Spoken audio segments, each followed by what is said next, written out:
everybody, and welcome along to PSGL Season 31. We are back for some more PSGL action. Well, if you've seen the first lobby tonight, then my oh my, you're in for a real treat. And what a great race we had in the Esports Invitational last night as well. Absolutely incredible. But we are here to bring you some more Silverstone action ready for the Grand Prix this weekend. My name is Jessica Borton. For those of you that don't know me, I am the PS F1 commentator for this season, and I'm also the head of broadcasting here. But I'm not alone tonight. Joining me in the commentary box to your right, it is Joshua Birch. How you doing? I'm doing very well, thank you, Jess. Good evening to you, and good evening to everyone as well. I'm ready to go, isn't it? This has been waiting for the past couple of months to get going again with F1 22 as well. A whole new game, new cars, new tyres, new handling system. It just looks absolutely fantastic as well, and I'm loving it. And sat down in the commentary box and some wonderful cheers as well. I'm literally ready to just sit back and enjoy the season, because this is going to be one of the best ever here on PSGL.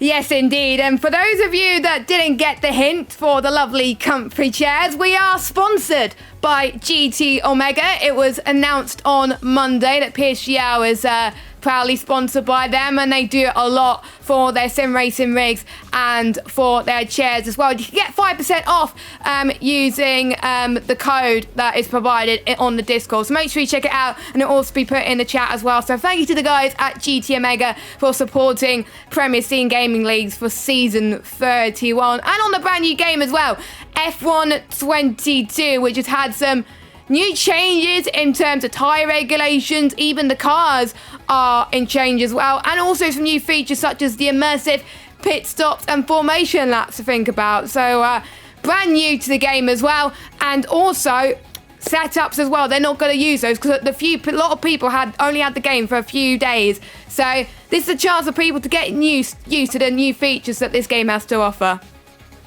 Absolutely, I think it's quite fair as well that they're going to have the setups. Everything will be spec as well, which gives us a chance to exactly see what the racers have got in pure talent as well. It's a bit similar to like what we see in Formula 2 and Formula 3 as well, isn't it? Where it's spec series and it's the talent that matters. And that's what we want to see here tonight as well in the social race.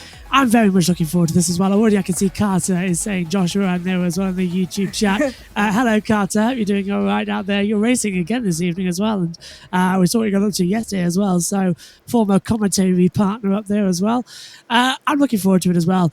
This new game as well hasn't been out for long as well. People have had early access, so some people have had more practice than others in the lobby tonight as well. The game officially, if I'm correct, Jess, doesn't actually come out until tomorrow for everyone to go out and buy a hard copy on consoles and buy it online on Steam as well for PCs and other gaming sites as well, and get your codes out there.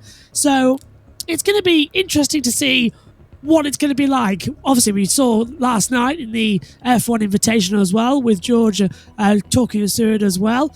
And now, Jack, of course, now we're going to see what it's going to be like for our younger generation to bring in and the guys who are coming up the ranks. And fingers crossed, we're going to have a very interesting evening as well. It's at Silverstone. Don't know if you can tell with the flags behind and the Silverstone top. I've really sort of gone for British Grand Prix weekend. It's a very flat surface Silverstone, former IF base, of course. So it's going to be fast, sweeping. And I had to go on F1 2021 before we came on here as well, the game before this as well, and it was quite hard to adjust with the cornering as well, a lot of drag. Then I had a quick look at the F1 2022, and it's completely different as well. A lot tighter, harder into the apexes, it looks like as well. The taller tyres as well means that some of the apexes are quite hard to see for those who drive in cockpit cam. So I've known that a few of them have risen up the viewpoint as well to try and look over and sort of look down at the front of the car, then straight ahead towards the apex. So just trying anything to keep the advantage out there. It's going to be a lot of fun this tonight, Jess.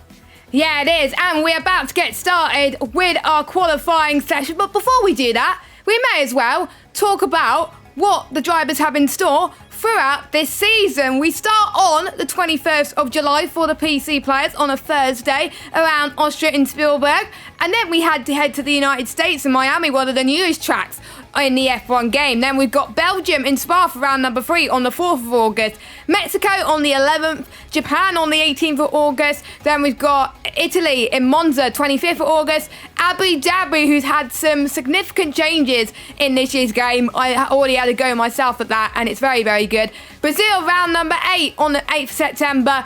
And we know in PSGL history that brings absolute classic. Monza for round number 9. Then we've got United States, Austin, Texas on the 29th. And then the finale, well, for those of you that don't know, there was a poll that was put on Twitter to see what tracks they would want out of Bahrain and Silverstone. Well, they've gone with Silverstone, so it's a little bit of a warm-up there. So, without further ado, as I get my spectator menu up, so it's all ready to go before I switch on for it, we are about to get underway for some racing for the very first time. So we've got a full 20 car grid with 15 minutes left to go, and we may as well talk about the drivers that we have on offer here today. So in the Mercedes, as you're riding on board right now, which looks absolutely brilliant in the game, by the way, we've got Thomas Lammerman. I apologize if I say that wrong, by the way. And alongside him is Andre Chaubukin in the Red Bull. Well, he was in an Aston Martin, I believe, last night in the Esports Invitational. We've got Jack West alongside him tonight. We have got Caden Forbes as well on the PC side. He's well known on the PlayStation side. Well, good to have him here as well. In the Ferrari, he was also here last night. We got Floris Vyers. Alongside him, we've got Alexandro Manis. There's lots of people keep changing positions. It's hard to move. Go on, there we go. In the McLaren, we've got Ruben Pedreño. I remember commentating on Ruben Pedreño last season as well, as long as with Jack West. And alongside him tonight, a man I've commentated on Xbox when we did XBGL back in the day. He was the Xbox champion, Sam McBride.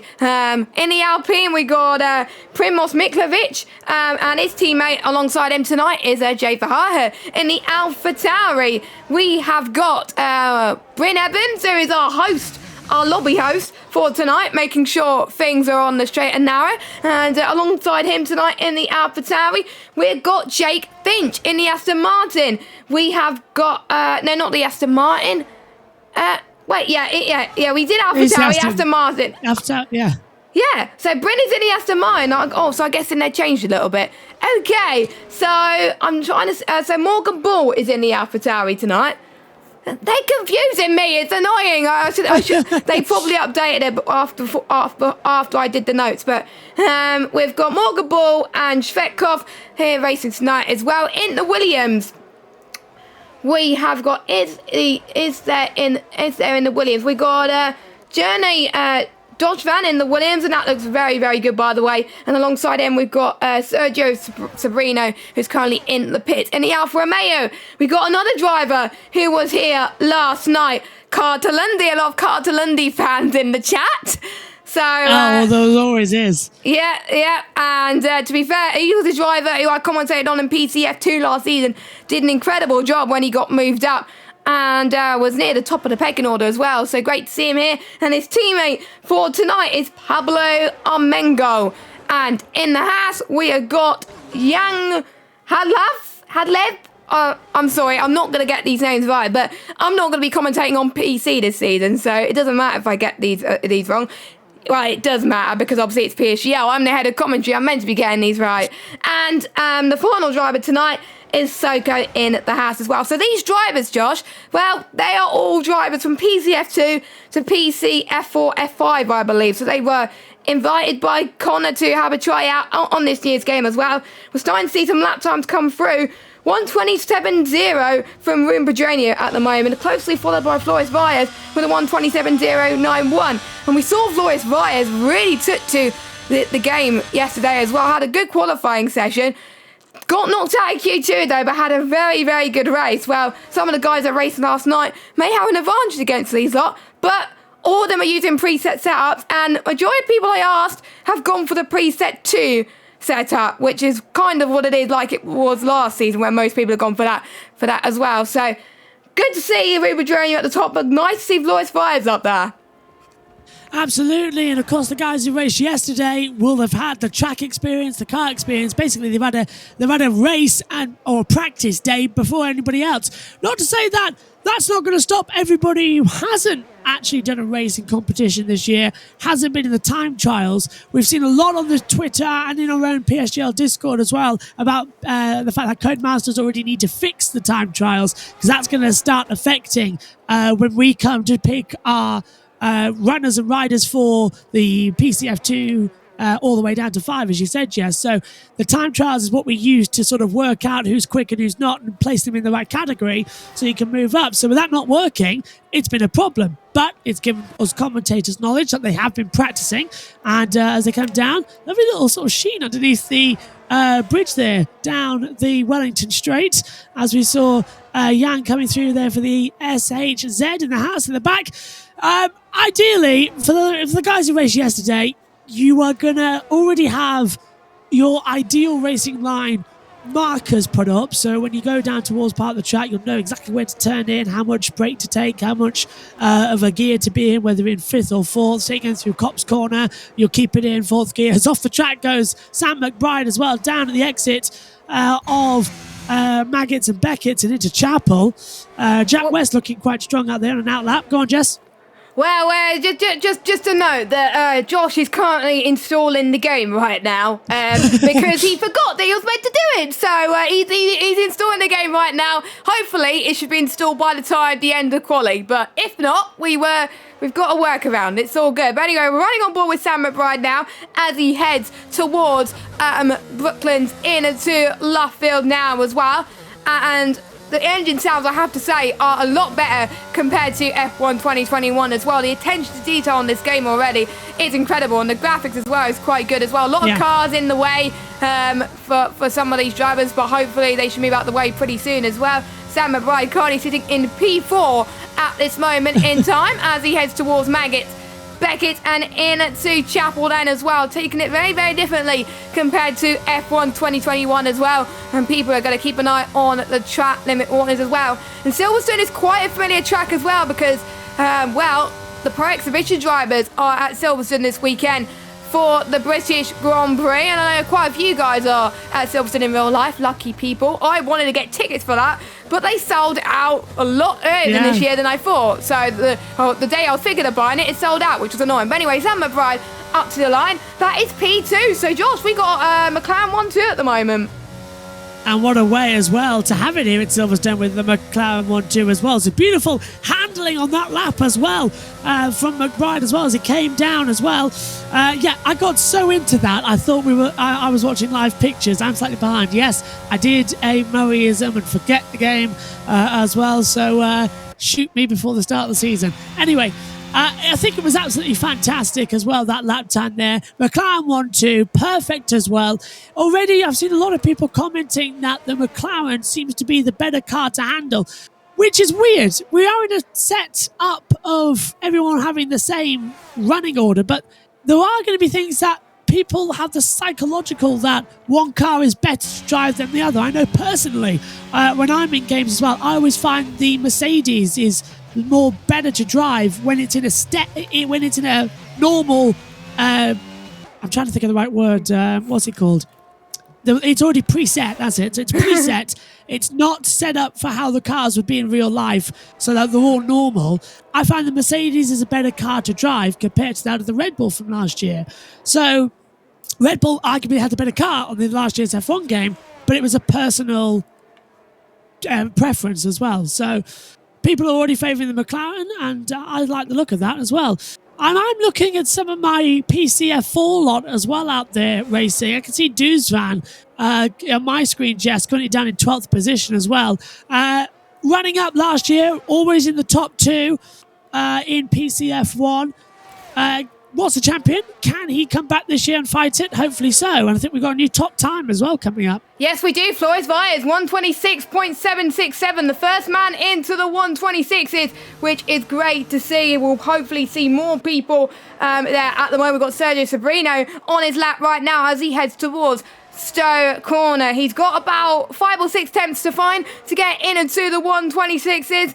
A man who I've commentated on many PC leagues in the last game cycle and has improved a lot since then as well, as he started off in the midfield, but he was challenging right towards the top as well, towards the end of the game cycle. I was watching a few team events as well, where he really performed well for his team. I can't remember what team he was in, he represented, but he's doing a great job as well. Soko, a PCF2 drive from last season, has got a 5-place grid penalty, collision with Thomas Lamanen. Well, that's not a good way to start, but luckily it's only a social race and it's not a league race, because otherwise it would stir up a few fellas, but they're obviously going to carry on as normal. So he looks like he's going to start near the back, which is not ideal with 5 minutes 30 left to go. By the way, in chat, let's know who you think is going to be getting pole position. Who do you think is going to top the timing sheets at the moment? Will Flores Baez get pole? Will Rune Bedreño get pole? Or any of the F2 guys get it? Or maybe the F3 guys? Ben Evans, for example. Jay Verhaar as well. And obviously your guys as well from F4 as well. I can't remember if there's any F5 drivers. I'm not entirely sure, or it might just be F4, PCF2 to PCF4, but I don't have a clue at the moment. But 4 minutes and 56 seconds left to go on the clock. Still time to get some laps in, but we got a few people getting their laps in early. But interesting enough as well, everyone's on soft tyres, but we know with this new rule now, which is in real life, which is implemented on the game, every single driver on the grid now has free choice of tyres going into the race. And, well, we saw quite a mix last night. Will we see a mix tonight? I do hope so as well, because with the race here at Silverstone, tyre wear is always on the mind as well. So you don't want to be having a puncture at a bad stage. And, of course, as in every year of the game cycle being developed, random accidents become more likely, that of failures to the ERS unit or the actual power unit, or even going through with punctures as well. They become more and more often, as we see a spinner there. I'm sorry, I'm behind from the Alpines going back there as well. But it is coming more and more that we could see punctures. So at this circuit at Silverstone, it's a high abrasive circuit. The curbs strike in a different way. So I'm hoping we see some people at least try hard tyres. If you're starting further back, position 16 onwards, I would put on a set of hard tyres. If you're inside the top 10, bolt on a set of softs, see how you go. Everyone in between from 6 to 15, put on the mediums, see how high you can move up towards the field. And I must just apologise as well, because I've noticed someone has said as well, jokingly, it sounds like one of the commentators has a vocal cord cut. I've been commentating on Wimbledon tennis for radio, and I've covered 2 very exciting matches, Serena Williams and the Andy Murray one, and the Emma Raducanu. My voice has literally been destroyed. And considering Silverstone's coming up this weekend as well, I don't know if I'll make it to the PSGL 1 season next in a few weeks. So I might lose it after this. But I do apologise if I'm sounding a bit rough this evening. Well, you are a busy man. Like, honestly, people think that I'm busy. Josh commentates for quite a lot of things in his spare time as well. I don't know how he has the time to do it, to be honest. And I did see someone in the chat saying that you sound a lot like Pieface. I'll take that. And for those of you that don't know who Pieface is, he's mainly known for his football on YouTube. He does a bit of F1 as well. He did a bit on the Quad1 YouTube channel. He was actually at the Williams Esports pop-up today at Shepherd's Bush, I believe. Was he? Getting some training for Shinaka Clay, and according to Shinaka Clay, he did well. Pieface did very well, and he was very hard to beat as well. And he said, when you get a wheel, challenge me again. And I was like, that would be kind of interesting as well. And it's great. It's great. We know where to get him. Yeah, exactly. It's great. It's great to see people, like even YouTubers are not specialised in F1 get to that as well. And it just shows how accessible the F1 titles is at the moment. But we have got people on their final runs at the moment, warming the tyres up as much as possible. Don't forget they have 3 tyres for the qualifying session, and they get an extra set of softs to use for the race. So not much tyres to use for at the moment. But any surprises up there near the top? Or I think Thomas Lamanen I wasn't expecting near the top, but a lot of the guys from I think P1 all the way up to P8, they're mostly F2 F2 drivers from last season, as Josvan have retired from the session. Oh, he's in the pits. Okay, he retired in the pits, so he's decided that he's had enough for qualifying, but he will join back in the race. Well, that's not showing my lot good out there, the PCF4. So, come on, guys. I know some of you really are faster than the F2. I mean, I think, Jess, I think we mentioned it last round. Where was it? The Netherlands as well, when we joined you in the commentary box at the end of the stream. We were talking to you about how we had side-by-side finishes, and the overall race lap times were faster of that than the F3 and F2. In fact, I know Duzvan was at one point faster than some of the F1 lots are here on PSGL, so he's definitely got the speed. So it's disappointing already he's down in 14th position. Hopefully he can improve on the race. Maybe he's done that tactically to try and avoid some things in the first corner. But yeah, the top 9 now, I believe, Jess, looking at my monitor, are all in the F2, F3 lobbies, which is great to see. And Carter Lundy, who impressed, as you said, just before we came on air, Jess, last night in P6. And he's a former commentary partner of mine back on the good old days as well. When I first started esports, Carter filled in for me at one of the events when I was at Snetterton about a year ago, actually. So nice to see him up there. And we've got a change, I believe, in P3, as McBride's been dropped down to 4th. Well, let's go through your order then, as a lot of people are going to cross the line to finish off their runs then. So Jay Verhaar has had a little bit of a moment there, so he's not going to improve on his run. Here comes Loris Fires, who is currently on pole at the moment, but he's not improving on his lap time. We have got a Haas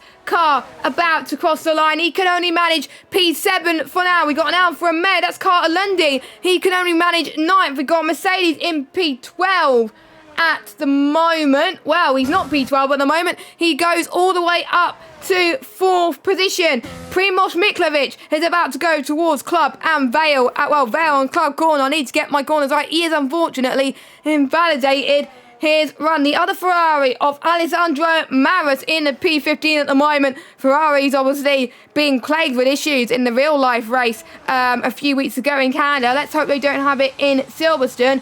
But that is it then. No one can improve Floris Fire's time with a 126.767. He is on pole for today's the second social race of the evening.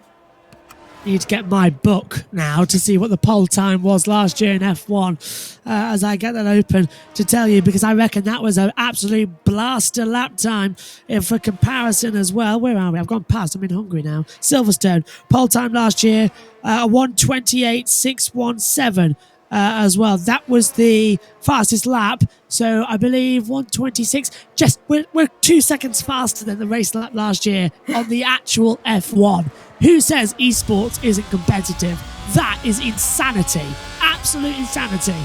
Well, that's why we like F1 esports. And to be honest, even George and Jack were saying it in the esports invitational last night. The F1 esports team pay attention not just to the F1 esports tiers, but they pay attention to like the lower tiers as well, just to see whether they may have up-and-coming talent coming up soon. So we've got Floris Fires on pole, Ruben Pedreño in P2, Sam McBride in P3, Thomas Laminen in P4, Andre Tabukin in 5th place. Great to see him up there. Jake Finch as well. I believe he was F3 last season. Very impressive for him. Svetkov in 7th, Young Hadlab in 8th, Jack West 9th, Carter Lundy in 10th. Then we got Primoz Miklovic, Sergio Sabrino, Pablo Morgan Ball, Alexander Maras, Soko, Journey Josvan, Bryn Evans, Jay Bahar, and Caden Forbes in 20th position. So there we go. That was your qualifying then. And what did you think of that, Josh? That was quite calm qualifying. We saw a couple of mistakes, which is normal on a new lobby as well, when everyone's just getting used to the new cars. I think 3 spins in total. Everyone went out there, set as many lap times as they possibly could, of course, with no practice. So I think that went swimmingly, absolutely perfectly. I'm surprised some of the F4 lot aren't further up the grid. I'm surprised, to be fair, that Carter Lundy isn't that far up the grid as well. I thought he'd be right up there having improvements. But I think we expected the shift, didn't we, between the F2, F3, F4 lot. So pole position is not a surprise to me.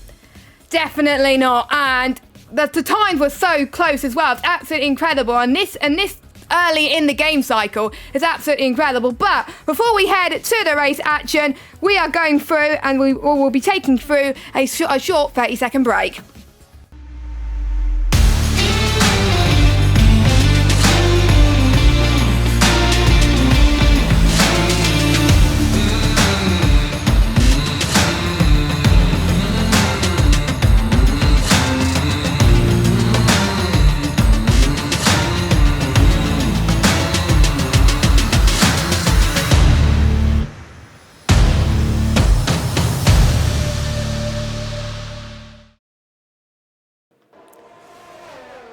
Right then, we are back with the race action, and we are going to be seeing what tyres people have gone for today's race. And look at that, Josh. Look at the tyres that we got. So, we got Flores Valles and Rune Pedreño on the medium compounded tyres. Sam McBride all the way down to Svetkov in P7 is on the hard compounded tyres. Young had left on the mediums. Jack West all the way down to Primoz Miklovic on the hards. Sergio Sobrino and Pablo on the mediums. And we got Morgan Ball all the way down to Jay on the hards.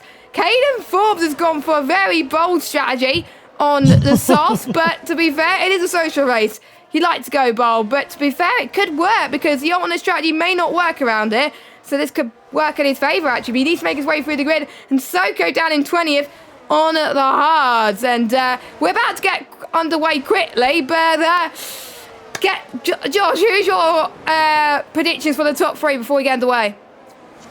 I think we're going to have McBride up there as well. I think Jake Fitch is looking quite good out there. I'll still stay with Flores at the top there. I think that's going to be the number one in the Ferrari. Just look how good it looks coming down the start-finish straight as well. Sorry, the start-finish. Where's my brain going? He came down the back half and into Vale as well. So this is going to be fun, Jess. I'm looking forward to seeing this race as well. Fingers crossed they keep it clean. It may be a social race, but we all know racers. They are going to take this incredibly seriously. They want the first blood in their first F1 2022 races. And of course, they may have done a couple of online 5-lappers, but this is where it counts. This is the business end. And for the first time, Jess, they're lining up manually. So let's hope nobody makes those errors and goes straight on. To you.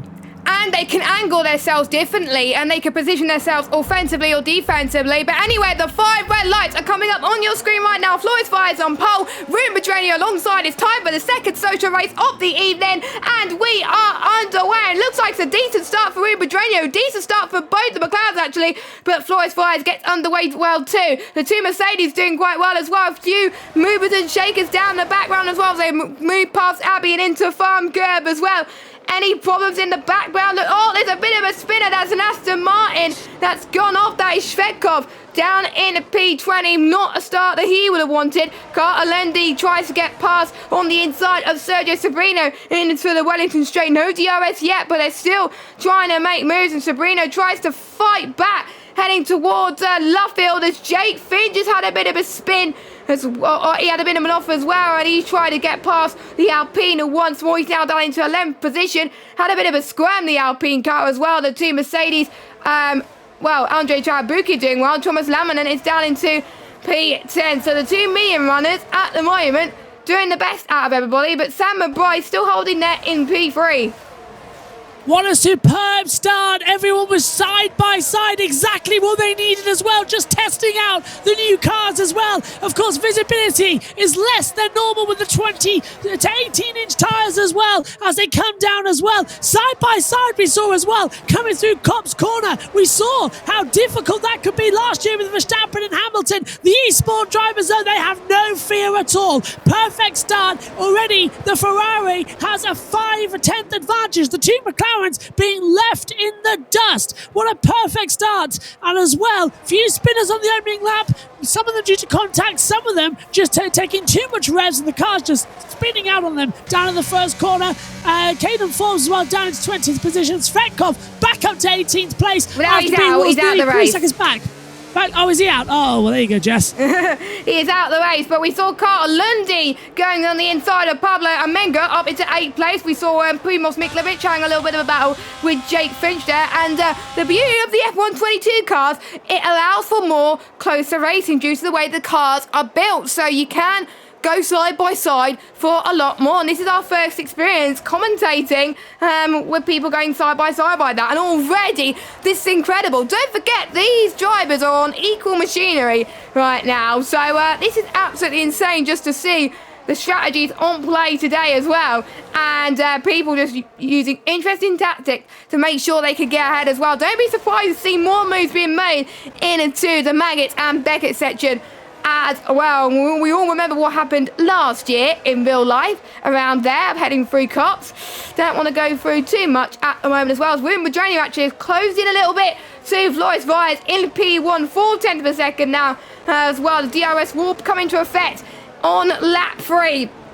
So that's really where they could start to see the fuel potential. A lot of drivers in the community, for some people thinking that DRS shouldn't be a thing with these new regulations. Well, in most of the races this season in real life, it has proven that DRS is important, and we do need it, and we're going to see it to its full potential right now. So Ruben Pedreño is not that close enough to Floris Vyers. So let's jump to a battle that is close enough, and that's between the two Alfa Romeos. That is Carter Lundy and Pablo then. So let's see what they could do. Yellow flags in sector 1 as the Haas has gone off. That is Soko, I believe, out in 19th position. He had a spin, unfortunately. As I need to figure out. 17. Yeah, 17. So Vierge and Fault has got past him. That gap was 2/10 between them as well. But so close racing so far today. And I think as well, you were mentioning about how DRS as well, the new regulations were designed so that DRS became more of an opportunity to pass, not to pass as well. The cars themselves making the difference with the ground effect as well. And the new game has done perfectly in keeping that spirit of the new regulations intact. They are following each other perfectly as well. No one's getting a big enough gap. I think the gap between the top two as well, the Ruben to Sam, the gap is 1.8 seconds, but everyone else within a second. So that DRS will give them the advantage straight down as well in the back half of this sector. 2 DRS zones, one down the Wellington Straight and one down the Hanger Straight, Jess.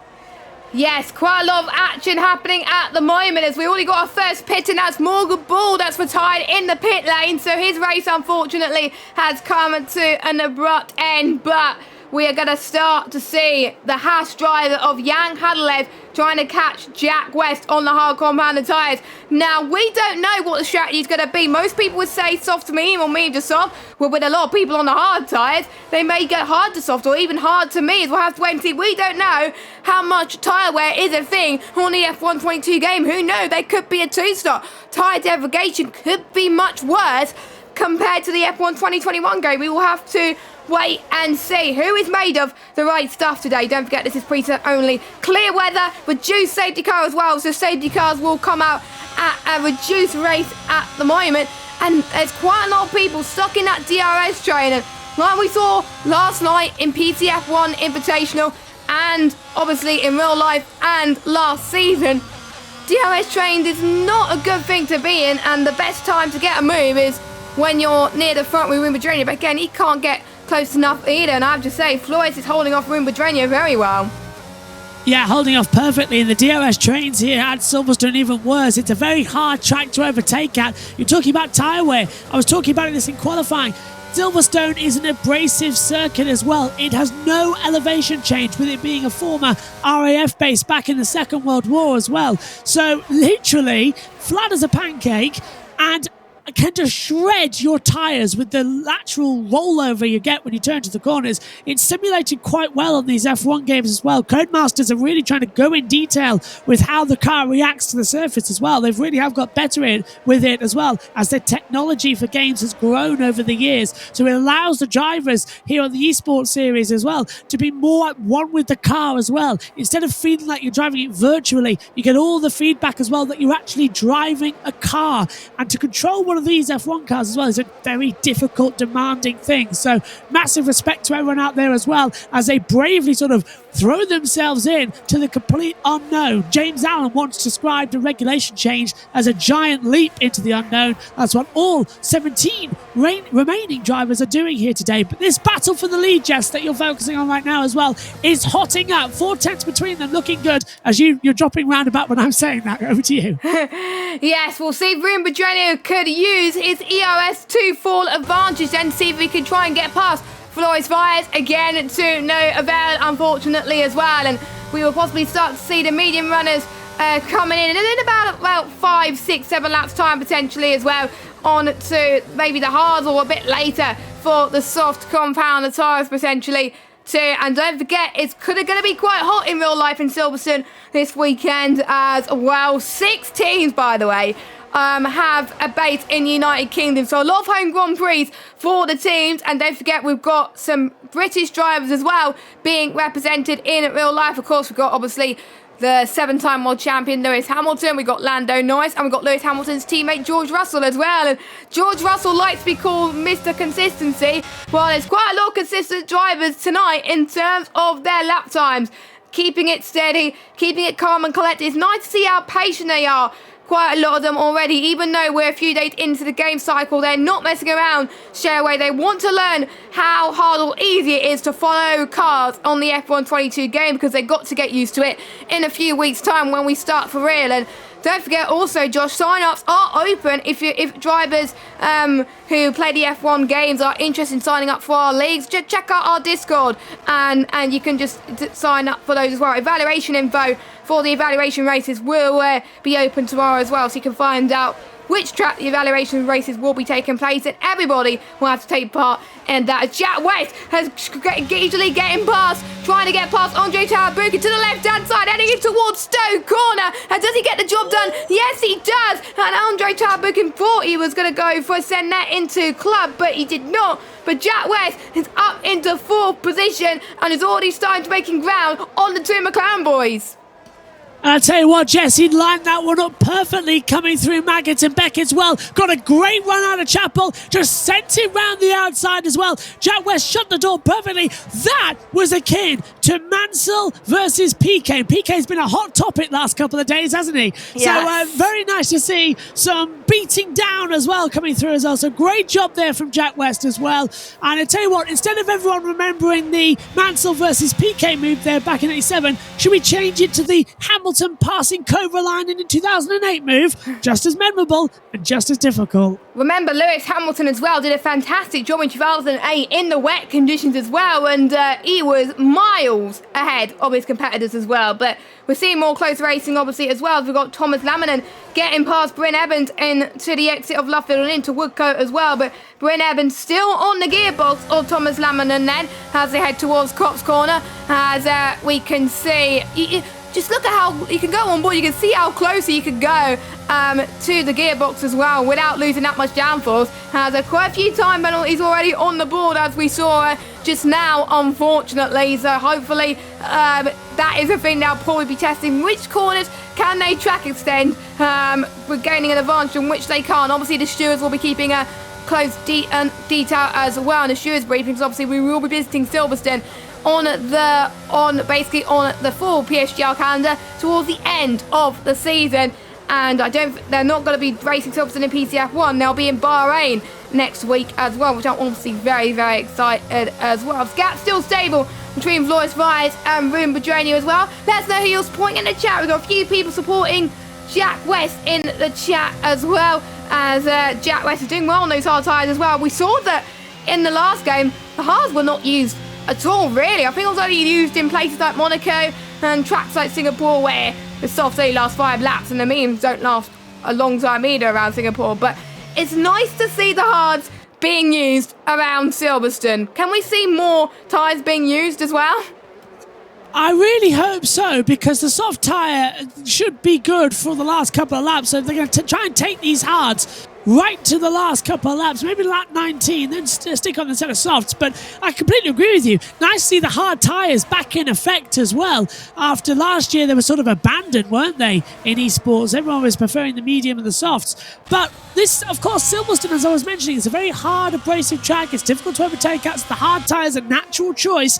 But that's in real Formula One. In esport Formula One, very surprised to see it being used. That's great to see. And I was talking about as well, this could be a brilliant opportunity here for everyone as see this as a pre-season race as well. It's our social race. Everyone's coming in, testing out the new game. But for some people, this is going to be, right, where am I going to be this year? What type of driver can I be as well? This is a proper non-championship pre-season race, and they are going for it, all of them. Oh, brilliant. And we'll also see... Go on. We have a spinner. We have Sergio that's lost quite a few places. He was on the medium compound tyres, and if you spin on F122, well, you lose a lot of time. And I was doing some multiplayer lobbies last night, and I spun quite a few times, and it took me a while to get the tyres back up to Cullingwender as well. So he's already down into 6 deep position, just ahead of Caden Forbes then. So very, very unfortunate at the moment. So that brings about between Andre Chadbukin and Jan Halalev at this moment in time as well. And do you remember also, Josh, I think it was about, can't remember when it was, 2018, 2019, where the blue tyres were used for the hard compounded tyres, which I have to say was quite incredible. It lasted a whole race pretty much almost as well. And I saw a race where someone pitted on that one, went on the hard tyres for most of it and won the race. And it might be 2018. I don't know. It was one of those years as well where though, and remember the ultra soft as well. That was quite interesting. The rainbow colours, but obviously we are the tyres that we know and love today. The reds were the soft, mediums, and the hard, and obviously they've got the different compounded tyres for each race weekend. I wonder what tyre allocation they'll be going in this year's real life Grand Prix as well. Free practice, by the way, is tomorrow. And I'll be commentating on that tomorrow as well. The watch along, that's going to be fantastic to see as well. Exactly what's going to be due to be a wet race this weekend as well. Actually, you said about the humidity being high, but the rain should dampen out, so it's going to be a very tricky race for everyone this weekend. In terms of those tyres you want about, I remember the rainbow tyres that everyone got absolutely sick of. The orange super hard tyre, the blue hard tyre, the white medium tyre, the yellow soft tyre, the red super soft tyre, the purple ultra soft tyre, and the pink hyper soft tyre, the green intermediate, and the blue wet. I think that's it. And I haven't read that off a screen. Jess has been watching me. That was all on memory as well. That was through there. Yeah, but, I could tell. Burned in. I could tell. Like you were like, what was it again?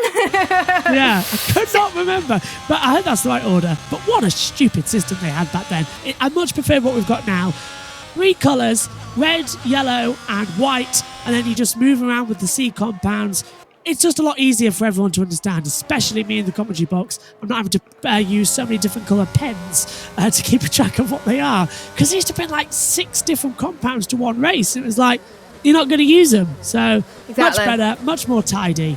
And I think as well, less tyres brought to the event now, so more cost effective as F1 tries to go carbon neutral by 2030. Well, they all did a great job, and if you notice, you've been watching the F1 show earlier, where they had the green mics as well. They had that last year. That was very, very nice indeed. So, lap 11 of 26, the mediums are starting to get into their operating window and almost at the realm of potentially pitting very, very soon as well. And the look at the rims as well on those tyres as well this year with the new 18-inch tyres. Absolutely incredible, and no one is edging to go for a move yet on these guys, but we got to draw our attention to this DRS train from around about Sam McBride's area all the way to Carter Lundy. So a battle for P3. I know it's a social race, but they want to get the competition done nice and early, because if you win any social races, this will give you the momentum going into the actual season as well. I can potentially beat them in the real life races, but obviously they will have setups as well, as we almost saw Carter Lundy going for a move there. That was very tight as well with his Alfa Romeo teammate as well. We've seen Carter Lundy go for very brave moves as well, and to be honest, He is a man who's improved quite a bit, and a nice. I believe is he Canadian? I'm not. Yes, Yeah, yes. he is Canadian. He is Canadian. He's going to try and go for a move. Now he has got much overtake, so he couldn't quite do it. But Alesso trying to get the move on Jake Finch then. As we head towards Stowe Corner, he got it done up to 9th position. Carter Lundy is up to 7 because we got our first pitter. Don't forget, immersive pit stops. They have a button which the game tells them where they have to turn into their grid space. They have an augmented reality element. We can't see it on screen. We can't tell if it's late or early or optimal or good. The only people that can tell that is the drivers, and hopefully we won't see a situation that the tyres or the wing get stuck, but it looks like a pretty decent start from Pablo, so I'm guessing that his stop was optimal because that was a very quick stop from him, so well done to him. He's on the hard tyres, so he's not going for the softs then. He thinks the soft won't make it to the end. That is interesting. He's down in 16th at the moment, but the undercut could be quite powerful here. One of the longest pit lane losses on the calendar, Josh. I'm very surprised that he's come in at around about half distance as well. Lap 12 and 26 as well. So lap 13 would have been half distance, what he's going on to now. And he's taken the mediums to the end. Surely that's a bit of a... Hards. I don't know if that's meant to happen. Because, has he gone to hards? Yeah. So that's an interesting call to come in now and put the hard tyres on. Because... I don't know. That doesn't feel right to me. He's lost too much track position to then go into hard tyres. He's going to play an interesting game. I bet you he'll be banking on the safety car. But as you mentioned earlier on, Jess, the safety car's turned way down low, so it'll cause like a track blockage to bring out the safety car, not just a normal accident. So Virginia's I hope he in. knows that. Virginia is Go on. in, one of the first of our leaders to come in. Hadalev and Carter Lundy is in as well. Keep an eye on Ruben Virginia's pit stop. Oh, it's quite a slow one for him, so he's going to lose quite a bit of time. I didn't see the others. Ruben Virginia is on the hard compound tyres.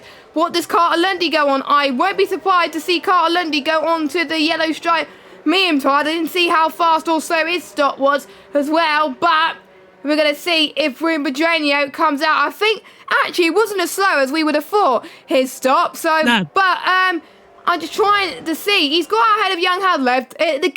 The spectator, the view, it looked like it was a slow stop, but it wasn't. Young Hadlev's stop was quite incredible. That's why I was comparing stops, but it is obviously quite early. Obviously, the game's only been out for a few days, and this is our first ever commentary on the new game. So it's not just a test for the drivers, and obviously a test for you to watch the stream.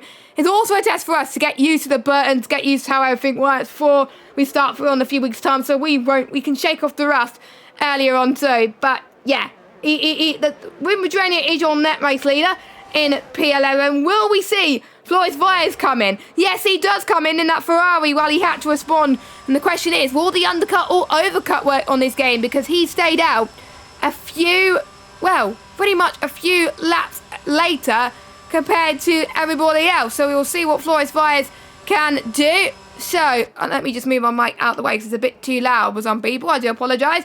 As Floris Viers also goes on to the hard compound of tyres then as well. And luckily there's a ghosting system in the pit lane because it was almost an unsafe release there. So we'll keep an eye on where is Ruben Virginia. So Ruben Virginia is going towards the final corner. And we'll see where Floris Viers is. Great. Floris Viers, he's got ahead of Ruben Virginia. The overcut's worked. I tell you what, Jess, this is turning into a fantastic little battle of a race, isn't it? It may be, as she said earlier, the socials, but this is close. Look at that. I'm just watching one of the replays. What was it? 6 or 7 cars trailing down pit road, all in a perfect line, and they're all on the medium compound tyre. A much better improvement out there. But Alessandro taking the lead of the race, 4/10 to Bryn Evans as well. And Bryn, who is hosting the lobby tonight as well, and has invited us all in. I suppose we have to be a bit kinder to him as well, as he's been so kind to do it for us. But up into P2, 13 uphill hard tyres. Whoa! Come on, Jess. Oh my God, he cut the grass quite a bit there. Jesus Christ, how on earth did he save that? I don't know. That was probably definitely a warning or a penalty there. I'm almost certain of it. But yeah, Bryn Evans has been honestly, he was going to go into the pits there, but he thought better of it, whereas his rival Alessandro Maris is in the pit zone. So I think we're going to see a few people onto the medium tyres, but Bryn Evans has been an admin for PSGL for quite a long time, hosting the lobbies as well, being one of the most more trustworthy admins and reliable admins as well. So obviously thank you to him for his hard work, and I believe you'll be doing some in the F122 game as well. Alessandra Maris goes into the pits on a set of the medium tyres. Jake Finch will be going on to the mediums as well, and I was expecting soft to mediums or mediums to soft, but we're seeing hard to mediums. Well, if people are expecting the strategies to be like F1 2021, well, we've got another thing coming. Could we see exactly the same in real life if it's dry? Well, we probably won't see it if it's raining the whole time, but we'll keep an eye on Flores Vias. Well, the people that just put on the softs, they're now dropping back to the positions that they were before. But look at Ruben Badronio. He's all over the back of Flores Vias. Sam McBride and Andre Trabuca going side by side into the Brooklands Luffield complex as well. Sam McBride onto the left-hand side then as we head towards Woodcote as well. Andre Trabuca couldn't quite defend that, and Sam McBride goes and stays in 6th position as well. And look at that train. We've got Sam McBride, Andre Trabuca, Jack West, and Carl Talundi as well. If any of those drivers make a mistake, well, Carl Talundi could just say, you know what, I can squeeze past all of you and I'll be absolutely fine if we've got more time penalties. Anyway, I think we could see more moves being made because they're on a faster tyre. So let's watch Andre Trabuca actually. Can he get past Sam McBride? Nobody can't, and I don't think any of the guys behind can get past either as well. And that was wants Bryn Evans, Dosvan and Laminan to go into the pits as well. So I believe everyone has done their mandatory pit stop and no one has gone for the soft compound of tyres as Flores Vias now inherits the race lead on track then with Ruben Badronio in P2. I was about to say P2 then, but that was very, very weird. But anyway, he's now starting to stretch the gap on Ruben Badronio. Now he's warmed his tyres up to perfection there right now as well, but I think we'll keep an eye on this DRS train. Well, call it a McBride train at the moment because I think that is what it's not the Trilly train. It is the McBride train, and Jack West has got a perfect view, same with Carter Lundy as well, and it's great to see as well.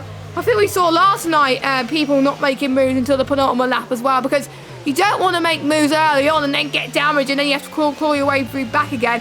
Definitely not. And I think this is also a race to test the damage model as well. I believe the damage is on reduced too, so if they get damage, it won't be too much, but well, I think most of them are keeping it clean even if damage is on reduced. So that gives us huge confidence for the season ahead that they could potentially do exactly the same in season 31 coming up in just pretty much 2 or 3 weeks time. It's going very, very quickly. We're almost into July tomorrow. That's how crazy it is. Jack West, can he get past? No, he can't. Neither could Carter Lundy. They're just not budging at the moment, but someone is budging. It's Pablo Armigo heading in towards Stowe Corner. Nicely done with the DRS and the ERS as well, up to P7. We've got an Alfa Romeo 6.7 right now.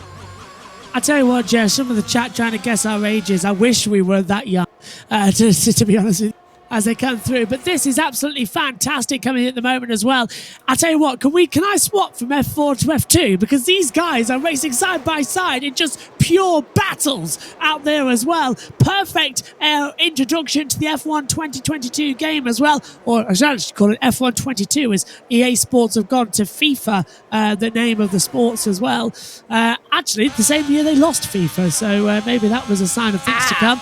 Anyway, go on. Well, no, I've just responded to you. Oh, sorry. I thought you were going to interrupt me. No. I'm not rude. Don't worry. I'm Martin Brundle tonight. You're taking Murray Walker. But anyway, this is looking good. 3 retirements only as well with Socko Ball and Stekov as well out there. They retired all pretty much on the opening lap of this race as well. But this is amazing. We've got the battle for the lead of the race as well. And a battle for third position between about 6-7 cars. So what's not to love about F1 2022? They've updated everything perfectly, and we're in for a very, very good season here at PSGL. Definitely more comfy chairs. And I have to say, touch wood, no lobby problems at the moment, which is great to see. Yeah. And this is And don't forget, the game was out on Tuesday as well, and I was expecting to be a little bit of bugs in this lobby, but there's hardly been any in terms of stability. It's actually been pretty decent to watch around Silverstone, so hopefully it's like this in the actual season as well. And I think they've only introduced new features, F1 Life and Supercars, and kept most of it the same, and to be honest, I like that, because to be honest, they were focusing a lot more on the stability, making sure the game behaves as it should as well, and the handling's a lot better as well. And I think with them introducing only a few new features, it just helps with the multiplayer side, because a lot of their player base is from League Racing, and I think their main goal, I've spoken to quite a few guys from Codemasters, their main goal also is to try and make sure that the multiplayer lobbies are as stable as possible, so people can enjoy their League Racing as well at the moment. As Bryn Evans trying to get past Jay Verhaeghe.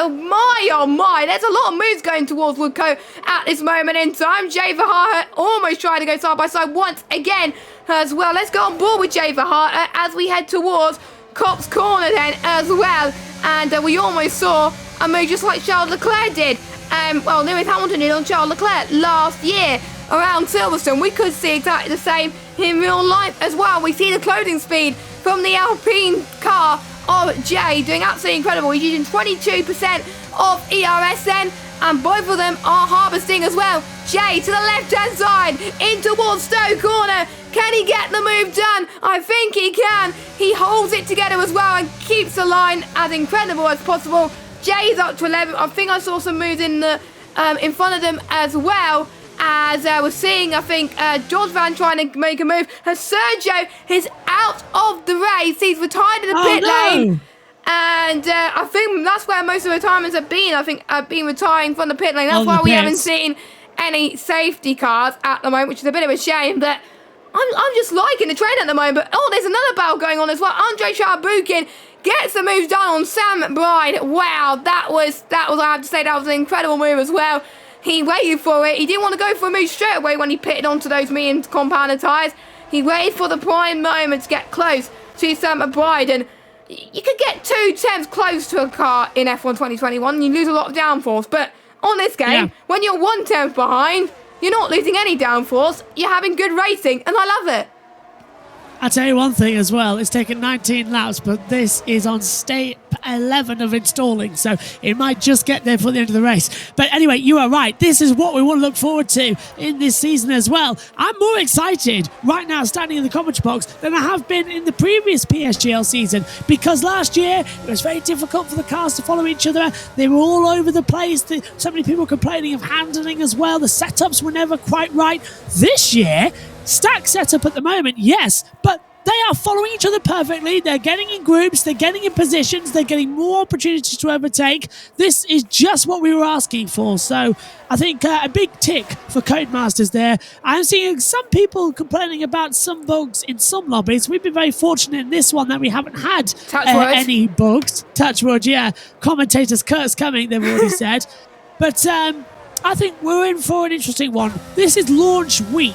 We've got an awful long way to go as well. What is it, another 2 weeks before the next patch when we start our season? I don't have a clue, but the actual release date is tomorrow, because I think I know a few people watching this have got the standard edition, so not long to wait. 7 a.m. UK time on all platforms, and I just pray that Steam gets it right this time tomorrow, because we don't want a lot of people to miss out. But I think for those of us on Steam that did pre-order the Champions Edition, like myself, and logged on to the game before 4 p.m. today, well, we got 4,000 XP due to delays on Steam, because we couldn't get on something about 3 p.m., 4 p.m., something like that, when the game was meant to be out at 7. But anyway, luckily it was all good in the end, and I kind of wish there was something more. But 4,000 XP for podium pass is a lot better than nothing, as we're seeing more yellow flags as Thomas Laminen has got past Jay Verhaeghe as he's had a bit of a moment through, I think, Chapel, heading towards the Hangar Straight. So he was in the points, but now he's down in P13. What a bit of a shame here at the moment. But we did see top two fighting for their own, but because of those two fighting for position, guess who's joined the party? Andre Charbukin, Sam McBride, Jack West, Carter Lundy, and Pablo. And Young had handle it as well. We have got an 8-car, well, actually no, 6-car fight for the lead of this race. Literally, any one of those drivers could win, well, apart from Sam McBride, because he got a 3-second time penalty just now. Commentator's curse. On. We'll come to this curse. Roll on then, a great grandstand finish to the British Grand Prix for PSGL social race here at Silverstone. Come on, let's have a good race. This is it. What we've been waiting for over 2 months since we finished F1 2021 as well.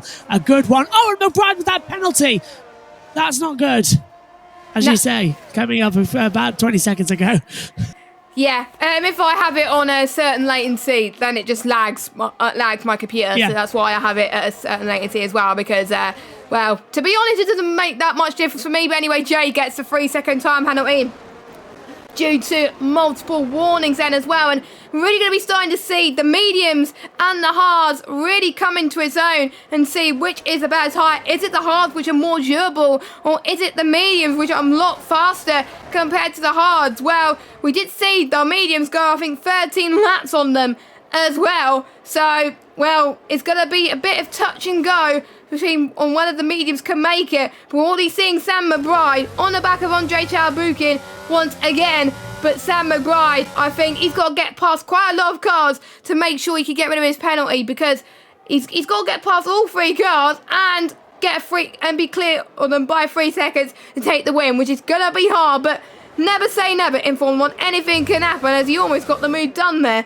as well. He's the closest out of anybody on track. What about Primoz Miklovic down in 10th position? He's 3 tenths behind Alexandre Maris, who's got no penalties as well. By the way, anyone with a black and white flag will get has got a time penalty to their name. Some of them 3 seconds. I think some of them got 5 seconds for speeding in the pit lane. One thing I would like to, the game to introduce is to see the tyre wear and the fuel usage as well, because we used to see it on previous F1 games. I don't know why they got rid of it, and it will be very, very nice feature to see if they're running out or if they're doing okay at the moment. But Bryn Evans setting the fastest lap of the race, 1:29.0, and well, they're about to head towards the Erling Club, and they're going to be heading towards the Sir Lewis Hamilton Straight right now, obviously named after, of course, Sir Lewis Hamilton as well, who's won 7 world titles, looking to add another British Grand Prix win to his name. But we've got a lot of well, Lewis Hamilton has not won a win. Lewis Hamilton's not had a win this season.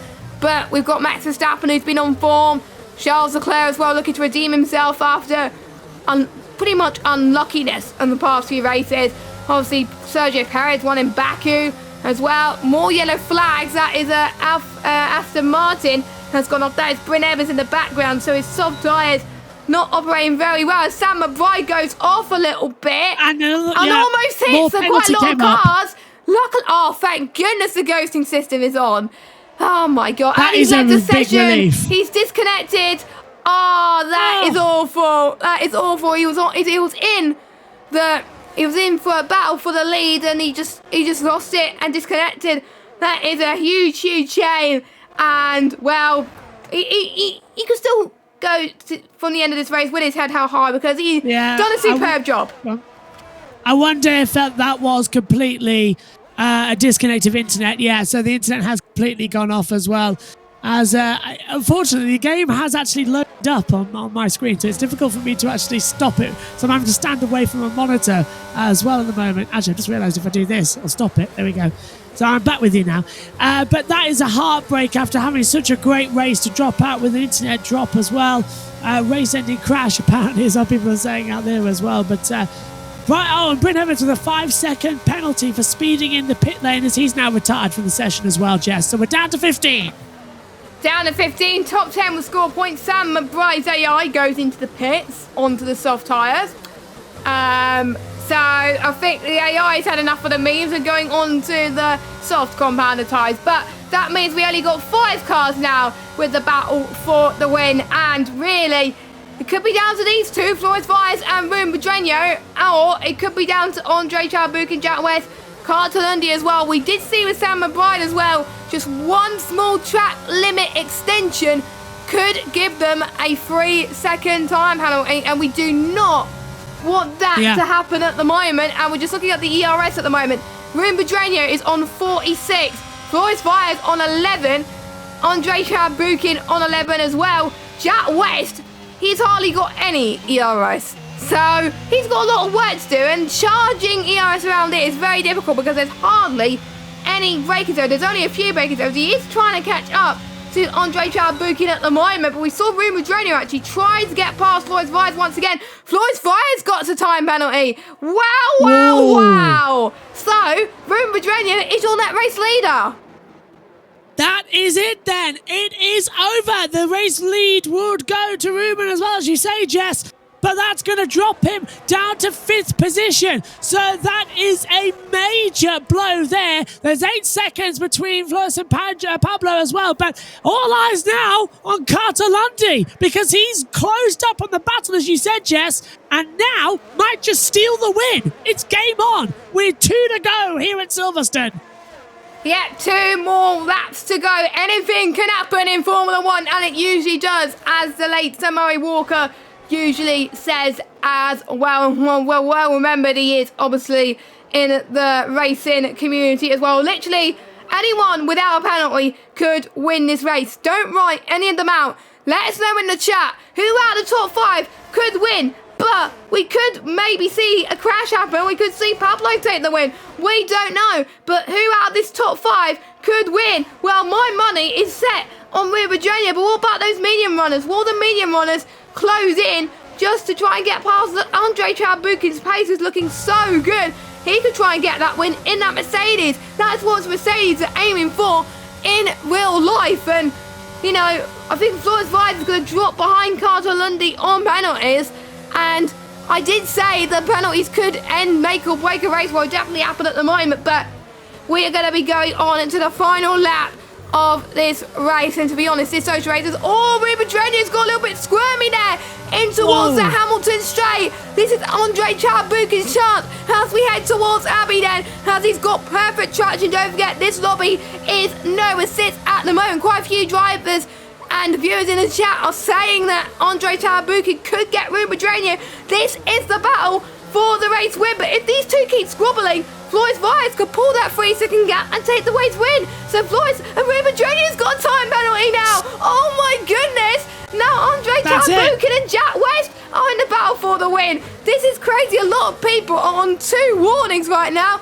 We could even get more penalties being thrown into the mix as well. So Andre Trabukin has just got to make sure he can keep ahead of these guys. And Jack West is probably thinking right now, hang on, I could actually go and win this race, as they all head towards Cop's Corner for the final time. This is all or nothing. Jack West with no ERS. He has got the most to gain, or even the most to lose at this point. But Sorry, Jess, I'm just trying to work out. Carter would actually go to 3rd place as well, so the top 2 are out of it. But it's all eyes up front for this battle, as you were talking about. Can Jack West go through? I'm going to shut up. Down to you. Not many major moves happening at this moment in time, though I think we're going to see the order as it is, with Andre Trabukin leading, but we got Flores Fires and Ruben Madreno crossing the line. They take P1 and P2 on track. What a stellar drive for them. But it's Andre Trabukin that wins the 2nd social race of the evening. Jack West comes across the line in 2nd, and Carter Lundy in P3. Flores Fires in P4. I'm sure you will still be happy with that, but you'll be gutted with that late race penalty. Same with Ruben Madreno as well. Pablo in 6th, Jan in 7th, Alessia Mares in 8th, Yone Dosvan in 9th, and Primos takes the final point there. And well, I have learned in league racing, if you keep it clean and get no penalties, you get rewarded for it. And Andre Trabukin has just shown that you could do that. Congratulations. Andre Trabukin has got his first ever league racing win on F1 22. Absolutely fantastic social race here at Silverstone. Perfect. And Andre just honestly pitch perfect at Silverstone. And he wins the Battle of Britain. Oh, fantastic. Somebody get me that film's music track to play over there, because that was a fantastic race. And Ruben has already left the session before the end of the race there, as completely finished, because Caden Forbes is still out there on the circuit as well. But Oh, that was brilliant, wasn't it, Jess? Pure racing for 26 laps at Silverstone. Just fantastic. Who could ask for more? And we got the new podium celebrations as well. Look at that. The thing that Cody's implemented to the game with the walls and that. I absolutely love it as well. But we've got Mercedes on top. When was the last time we saw that? Well, Andre thinks that maybe a Mercedes could win the race on Sunday after his win today. Well, we will have to wait and see, hey? As we're going out for a mayor in in P3 and a Red Bull in P2. Could we see Valtteri Bottas on the podium on Sunday? You know, I'm going too crazy with my predictions there, but there we go. But anyway, your results then for the social race. It doesn't count towards anything, but honestly, it's been a lot of fun in the commentary box. So, Andre takes the win, Jack West second, Carter Lundy third, Floyd Byers in fourth, Rui Madrenio in fifth, Pablo in sixth, Young Hadlev in seventh. Again, apologies if I pronounce these names wrong.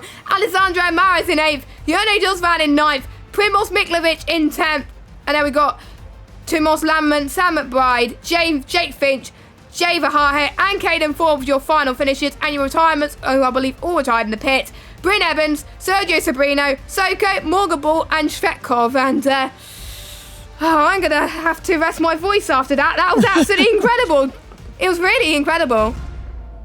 That was absolutely brilliant. What a race indeed. I honestly, to throw in at the deep end many drivers as well into their first race, and for them to do that well and keep close to each other was amazing. Imagine what we're going to see when the season starts in a few weeks' time, and everybody piling in with all the training they're going to do. They're going to live on this game. Carter Landy, for instance, as well. I know he owns a rig. He got sent it by one of his former teams as well, as he's a racing driver as well as an esport driver. So he's going to put on a lot more pressure and ability because he just sits in there all day, day after day, just racing, going round and around and around, alongside his schoolwork as well. That's the dedication he's got. And the same can be said for all other 19 drivers in this field as well. They're putting in loads of times. And I'm sure you'd agree, Jess, as well. The amount of time we put into our commentary notes coming in here as well, making sure all our stats are right as well, getting pronunciations either wrong or right, and then adjusting as we go as well. That's all about what pre-season is. But usually, the pre-season stuff isn't live. This year it is.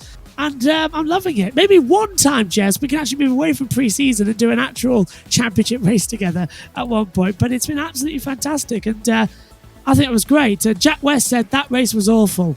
I think he's a bit of tongue-in-cheek there as well from Jack. But that was great. What was your thoughts on it, Jess? Well, to be honest, it was a great race from start to finish, but there were a lot of DRS trains, I have to say. There was more moves being made at the start of the race, but I just love the close wheel-to-wheel racing. I mean, they could just follow without a care in the world sometimes, and they just could go side by side for longer than the last game, which I have to say is pretty incredible. But I do believe we do have some interviews, so we are going to be changing. No, that wasn't the screen I was meant to have, not the offline one. There we go. One of the first wrong things that happened on the stream, luckily didn't happen in the race. So we're going to drag the man who finished in P2, and he did say the race was awful in the chat, but we will ask his thoughts about the race in general in this chat as well. So we got the man who finished on the podium, so close to win. It is Jack West. Hello. So, what your second race on F1 22 after racing last night? It must have been pretty tense towards the final few laps, huh? Yeah, it was quite annoying because I think I had the chance at the win, but I think the pit lane thing where you've got to press the button is really annoying, and I definitely felt I pressed it at the right time, but it said I got it late, and it gave me a slower stop, which made me lose the place to Andre, which in theory costed me the win of the race, obviously. But I think qualifying was really frustrating because the pace was there for pole, but I got blocked on my final run by Olav, which put me P9, and which left me a lot to do in the race. But luckily the start was really good, and I managed to get into DRS of Andre and Sam, and the pace was pretty good, to be fair. We had the pace to probably pull away from Andre. I think me and Sam were pretty confident we could pull away, but Andre just had the really good pace in the first stint to keep with us. And, like I said in the pit stop, was really annoying with the button. Me and Sam both had it as well because we were in a call together, and we both had the same thing. And ended up losing the place to Andre. And when you're in DRS, it's really hard to overtake, and as well when you've got no battery. And in this game, it shows it's really hard to save battery, much harder than the last game by a mile. And I was pretty much on less than 10% for the whole of the second stint. I tried to save, but obviously when Sam made his mistake, I had to use it all up again to get back in DRS. So. I gave it one last push at the end, but I made a bit of a mistake at Chapel, which ruined my run.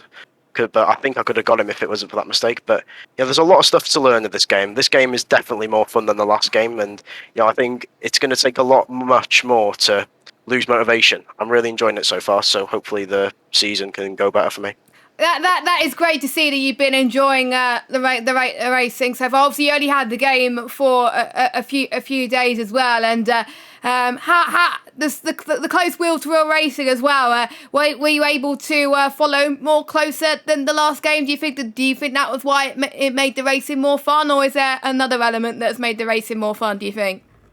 It's the complete opposite.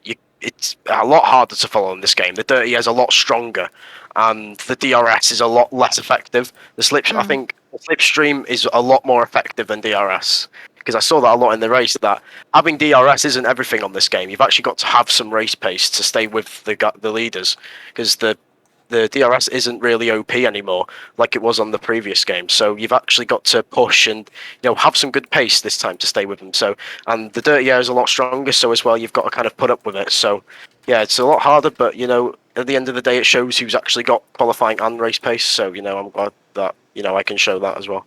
And what are your goals? Jack, sorry. And what are your goals for this season? Because I know you obviously signed up to PSGL for another season. Are you aiming to be in F2 again? And if so, how high in the championship do you think you'll get? Well, yeah, obviously I'm hoping to get F2. Last season was kind of just a trial season for me on PC, just moving. But this year I've got big expectations. I want to. If I can fight for the title, but obviously, it's early doors now, and, we don't know where everyone is with, for example, people who have had the game for a month longer than others. So, you still don't really know where people are in terms of pace yet. And obviously setups are a massive feature of the game that, it's going to be, when people build setups and stuff, I think that's going to determine the pace. But I think we'll see what happens after the first two rounds, because I think that's going to be when, it's going to show everyone's true pace, I think. Jack, Josh up here in the comms box, you were talking about the setup and how it's difficult to follow as well. Do you reckon it could get better when you're allowed to run your own setups that you've developed over time, or is this pretty much what it's going to be like in the game this year, harder to follow than last year? Well, the setups are going to be very diverse this game, because obviously there's, instead of 11 aero settings, there's obviously 50, so there's going to be a lot more diversion, I think, in this game with setups, which means, if you're running higher aero, you might be able to follow it more, but, it's all going to be down to what aero you use, I think, on this game. But I think in general, I think it is still going to be quite harder than the last game to follow. But yeah, it's all going to do with setups, because it's going to be so diverse on this game. Perfect. And I think we got 3 people wanting to speak to us in the commentary box. So we will leave you to it, Jack. Congratulations, and best of luck for the season ahead. And we may see you in another social race, or maybe in F1 in the future as well. So congratulations, P2, Jack West. Thank you. Right, we'll move on to. We may as well move on. Let's speak to Carter Lundy. Actually, we finished in P3, so we will bring him into the box. So, Carter Lundy, can you hear us? Hello. You're keeping it clean there. Really, really helped you there. Hardly any penalties to your name. Managing to keep in that DRS train to the very end as well. How's the race from your perspective? Well, I think I had a lot of fun that race. My second social race on this game, and I think racing is going to be quite a bit better this game. And in this race, the field was a bit spread out, and I think a lot of people were experiencing a couple of bugs, which was pretty annoying. I know there was a sound bug, which a lot of us had. But I think once a few small things are fixed, I think this could be one of the best F1 games yet. And yeah, in this race, I just had to pit a little bit too early, and then at the end, I just wanted to stay in DRS because I knew there was penalties. And yeah, first podium of the game. Yes, that's great to see. I'm glad that even though you still have the pit stop errors, I'm glad it didn't cost you a podium. So you're able to stuck in that DRS train quite effectively as well. And well, talks about I think you also experienced formation laps for the first time and immersive as well last night and tonight as well. After experiencing for a second time tonight, do you think you changed your tactics a little bit more about how to position your car, or were you a lot better in that perspective, or did that not matter where you placed it? Well, I think a lot of people are going to do a few cheeky lineups in league racing, maybe pointing to the inside or something. But I think it's honestly a really good new feature. You can keep your tires in a perfect temperature, and you can do something a little bit different to everybody else, which I think is cool. Unfortunately, I got set back at the start because I went too far, but yeah, it's a really good new feature. Yeah. Carter, do you recognise this voice? Hello, Carter. Long time. Yeah. Go on then. I know you. You've got your rig. You've got all the setup. How many hours are you going to pour into F1 2022 to be match fit for the season? Only time will tell on that one, but definitely looking to improve even more this game and try to improve a couple of positions in the PSGL standings, and we'll see where we end up. You'll go far. You will absolutely go far, my friend. And nice to actually commentate on a race that you're in for once and not have you up in the box. So now I know that when you talk, you know exactly what you're on about. Yeah, thank you. And because you joined midway through the season last season in F2, you were in F3 for the start of it. Are you going to challenge for the title this season? Go on, say yes. Well, it's definitely going to be the goal. Yes, that is the correct answer. So congratulations to Carter Lundy, third place on the road, his first podium in F1 22. We will let you go enjoy the rest of your evening. Well done. All right, thank you. Right, bye-bye. We've got two more people to speak to. We are very popular tonight. It's great to see. I'm going to let you take this next person. It's the man who won on the road, but just missed out on penalties. It is, of course, Floris Fires. How you doing? Oh dear. Well, I've got multiple feelings. I've got I've got a good feeling that I won on track, but unfortunately, due to a penalty, mistake on my own. I can't say anything else. It's just that a thing that needs to be worked on. But overall, the pace is there. But yeah, mixed feelings. Are you feeling more confident then going into the new game that you've done a pre-season race before actually getting in, sort of finding your eye in as well and getting used to the new cars as well? Yeah. I think this game suits me more than last year, so that's a good. That's a plus point. And yeah, I could follow the esports guy because I drove the invitational event yesterday as well, and that went really well. Apart from race pace, which was not good, but this game suits me more, and there's a lot more potential in it. But I'm really looking forward to this season. So overall, then, are you going to go for the title? Is that your one goal? Of course, everybody always says, "Oh yeah, I'm going to go for the title." But from what we saw today, you have the dominant pace out there to lead out in front as well. But of course, barring errors, which you said was something you're working on as well, is this now your aim to sort of dominate some of the races, or are you expecting competition? That's the aim, to dominate races, because that's how you get into esports: dominate races and win those races. So that's the aim. There's a lot more potential, as I said as well, because this pace, what I had today, was not the strongest I had. But there's definitely, if I win this on track, there's more to come. I asked Carter this as well. How much testing are you now going to do and trying to get your own setups right as well before the next race? Are you going to do a lot or not a lot? Do you like to go in to sort of go on the day so that you're not thinking about it Nah, constantly? we're going to do some experimental stuff with setup, like what Ooh. works and what doesn't. But that will happen like a week before or something like that. But maybe this time before the first race, maybe a little bit earlier, just to see what setup works and what baseline setup works and what doesn't. So yeah, basically that. Sounds fun. Sounds great. Coming up this season. Jess?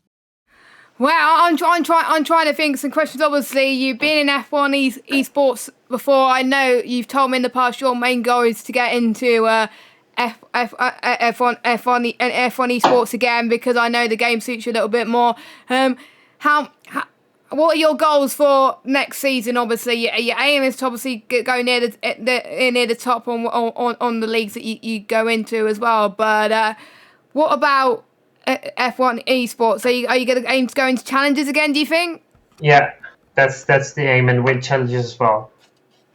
Awesome. That is absolutely fantastic. And it's great to see you in your element again. Hopefully to see your element again in maybe next week in the social races as well. So congratulations to Flores. Finished P1 on the road, but P4 on track. Another great performance from you. Well done. Thank you. Congratulations as well. Thank you. Right, I have given Andre a warning that he's up next, because otherwise he's going to get a big shot when he goes in the box, because he was sharing his screen, believe it or not. So anyway, we will drag him in at the box. So congratulations, his first win on F1 22 and the second race win of the night. It is, of course, Andre Tabukin. Congratulations. How do you feel for taking your first win on the new game? Thank you guys. It was good race, to be honest, but my quality could be much better. I lost more than 1/10 on in sector 2. Yeah, I lost more than 1/10, and it could be P2, and then I could have much more better race, I think, to start on the mediums and keep up with Flores in DRS and with Ruben. But reverse strategy was quite good. I thought it won't be that great, but pace was really good on the mediums, and my pit stop was so inspiring. I overtook 2 people in the pits. That's really inspiring. And then on last lap, when I saw Ruben got a penalty, only thing I had to do is be ahead of Jack, but he really could be ahead of me on the finish, but he had quite bad sections that ruined his maybe win. Yeah, I think I remember when I saw both Ruben and Flores get that time penalty. I was like, oh my god, the win could change on a drop of a hat as well. Were you a bit worried that Jack was going to get you, or did you know you had that race under control from that point on? My last lap was quite bad. It was hard to be ahead of Jack. He was so fast on last laps, and because he had lots of energy, I had 10, around 10% of ERS, and on last straight he could overtake me. I knew it that he could win it, but unlucky. Brilliant. Josh, any questions?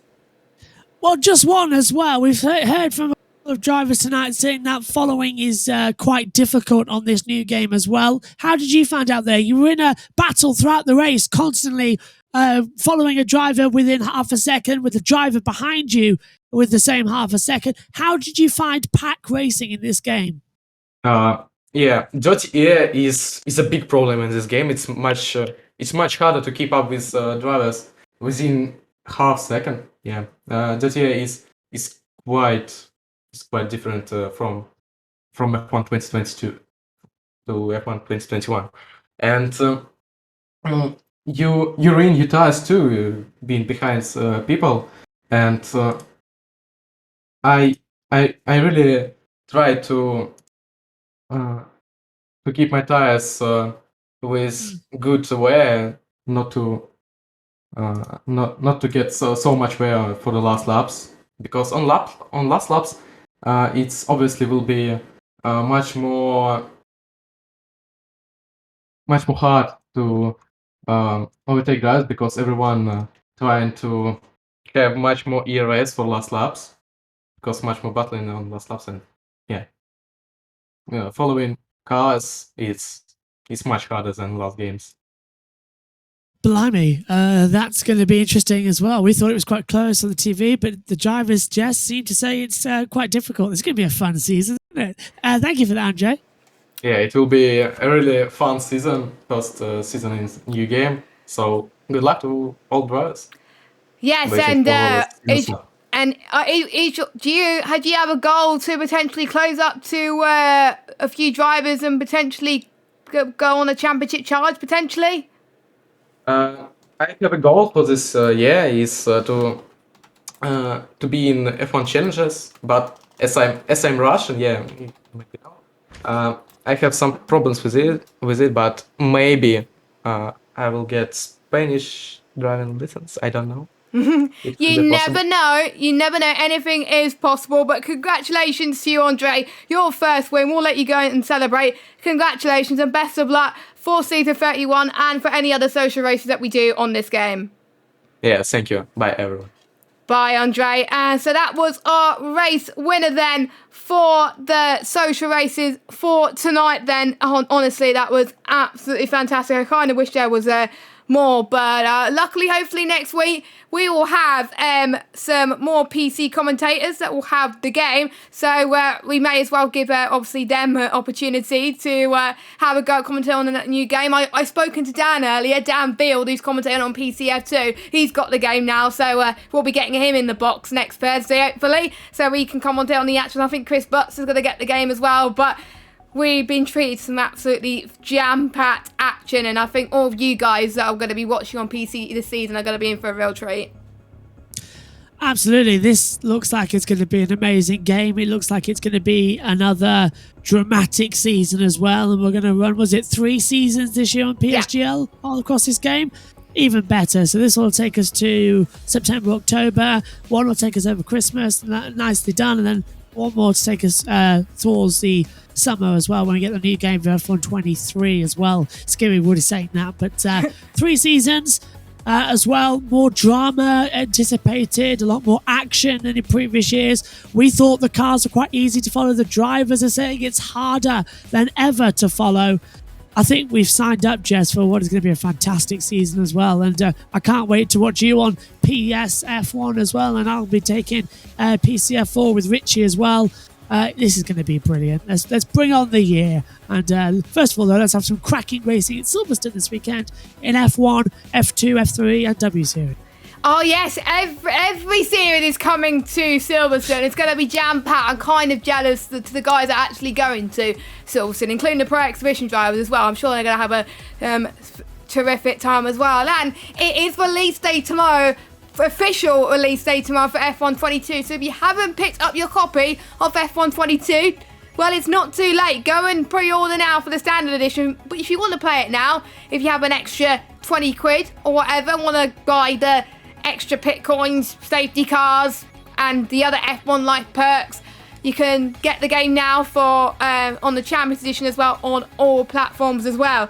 But also, sign-ups are open for PSGL Season 31, open to players on Steam and on PlayStation. So if you have any of those platforms, I encourage you to sign up. More information is on our Discord page, and we've had a record-breaking 1,000 sign-ups combined on PS and PlayStation. I have to say, it's pretty incredible. Thank you to those of you that signed up so far, but people have still got to do the evaluation races as well. So come to think of it, more information will be out there tomorrow. And before we go, Josh, why should people sign up to this amazing league? Because it's with the best racers out there on the planet. It's close racing, it's fast racing, it's dramatic, it's enjoyable, it's heart-wrenching. It is just fantastic. Not one other league on this planet has the level of drivers that we do here at PSGL. It is amazing as well. And plus, as well, sign up.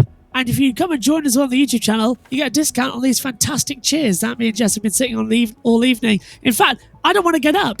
It's the most comfortable I've ever been. And I hate to say that it's like, oh yeah, but you want to say that because of sponsors. No, this is generally one of the most comfortable chairs I've ever sat in my life. So it's fantastic. And people who know me know I do not say that for just anything as well. So come in, join us with this. It's going to be fantastic. And just look at the calendar we've got. Some of the greatest tracks out there as well. Austria, a fast, short track race. Everybody loves it. Miami, we saw it as well. Yes, it didn't deliver in F1, but in esports, those tracks always deliver. Look when we raced in Russia. It was always a track that delivered on esports, but not in the F1 Championship. So we're going to be absolutely swamped with great racing. So come and join us.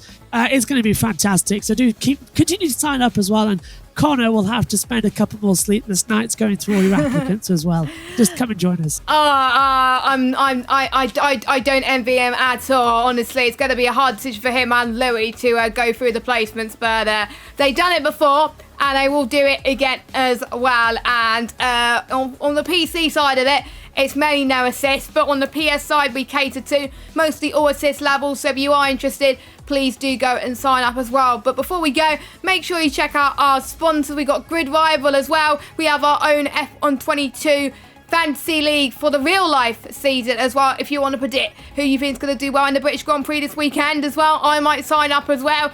Who knows? You could get some decent points as well. And also, one final time, GT Omega is our primary sponsor for this season, our title sponsor for this season. Make sure you can check them out. 5% off their products if you go on to our Discord and check the code and all that. That will be amazing as well. And I have to agree, I've had GT Omega chairs since December. Well, the one I've got, the red chair is on my rig at the moment, but the one I've got from PSGL, it's just so comfy. It's just your back. You have less back problems, I have to say. I could sit on this chair forever, to be fair. But yeah, make sure you check GT Omega out. They also have really good rigs as well for their cockpits as well. So check them out. The website and the link will be in the description. But our voices are gone. We're quite tired as well. We're going to go and we're going to have to let you go as well. And don't forget, there's PS social races happening on Monday at 7 p.m. and 8 p.m. And they'll be racing, I believe, around Silverstone too. So they get a bit of the action as well. And we will see some of the PS commentators take you through the action as well. But as my monitor's going to turn off in 5 minutes. Lovely. But I will sort that out in a minute. But for myself and Josh, see you all later, and we will leave you for one final time with our sponsor, GT Omega. Have a good evening, and goodbye.